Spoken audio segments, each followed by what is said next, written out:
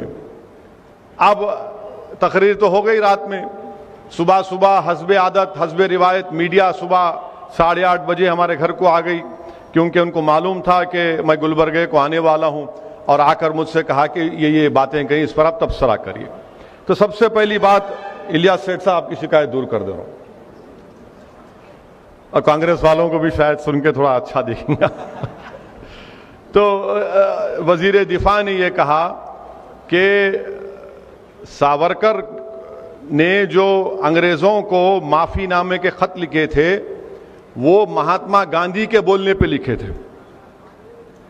آپ علماء کرام یہاں پر موجود ہیں، علامہ فضل خیر آبادی رحمۃ اللہ علیہ ہو یا مولانا حسین احمد مدنی رحمۃ اللہ علیہ ہو، یہ مالٹا کی جیل میں تھے، وہ انڈمان کی جیل میں تھے، کوئی بھی ایک خط ان کا نہیں بتا سکتا کہ انہوں نے انگریزوں سے معافی کی بھیک مانگی، کوئی نہیں بتا سکتا، کوئی نہیں بتا سکتا۔ اب یہ جو محترم ہے ساورکر، یہ جیل میں گئے 1911 کو۔ کب گئے جیل میں؟ جولائی 4 1911 کو گئے۔ یہ ضروری ہے بولنا کیونکہ ریکارڈ ہو گیا تو دکھاتے ٹی وی والے، انہیں ایک اور بھڑکاؤ بھاشن گلبرگہ میں دے گئے بول کے۔ تو جولائی 4 1911 کو انہوں جیل میں ڈالے ساورکر کو۔ اب راجناتھ سنگھ یہ بول رہے کہ مہاتما گاندھی خود ان کو یہ بولے کہ آپ انگریزوں کو ایک خط لکھو، مرسی پٹیشن لکھو، معافی نامہ لکھو۔ میں راجناتھ سنگھ صاحب سے پوچھنا چاہ رہا ہوں کہ آپ کو یہ جھوٹ بولنے کے لیے کس نے مجبور کیا؟ 4 جولائی 1911 کو جب ساورکر کو انگریز گرفتار کر کے کالا پانی انڈمان میں رکھے، گاندھی بھارت میں نہیں تھے، ساؤتھ افریقہ میں تھے راجناتھ سنگھ صاحب۔ وہاں سے کیا انہوں کیا پلین میں اڑ کے آ کے بولے یا کیا کیسا ہے؟ اتنا پلین بھی نہیں تھا جب، تو کچھ بھی نہیں تھا۔ اب انہوں لمبی چھوڑ دی ہے۔ اب یہ سمجھے کہ ہم لوگ ہمارے کان میں پھول ہے، ہم نہیں دیکھیں گے، نہیں معلوم ہمارے کو معلوم، ہم بھی تھوڑا تھوڑا پڑھتے ہیں، زیادہ نہیں پڑھتے، تھوڑا تھوڑا پڑھے لکھے ہیں۔ وہ ہم تیلگو میں بولتے کنچم کنچم، لٹل لٹل۔ یہ پہلی جھوٹ ان کی۔ اب دوسری بات یہ ہے کہ وہ ہو گیا، پھر اس کے بعد انہوں ایک اور معافی نامہ لکھے نومبر 14 کو 1913 کو، اور تیسرا لکھے، اور مہاتما گاندھی بھارت کو کب آئے؟ جنوری 9 1915 کو۔ مانے 2 خط لکھ چکے تھے انگریزوں کو ساورکر۔ اگر وہ انگریزی کا خط آپ کے سامنے پڑھوں گا، اس کا ترجمہ کروں گا، تو یہ جتنے سنگھ پریوار کے لوگ ہیں آگ بگولا ہو جائیں گے، اتنی تعریف کر رہے انگریزوں کی، آپ ایسے ہیں، آپ دریا دل ہیں، میرے کو معاف کر دو۔ ارے یہ بات بولتے ہی نہیں ہے۔ ہاں یقیناً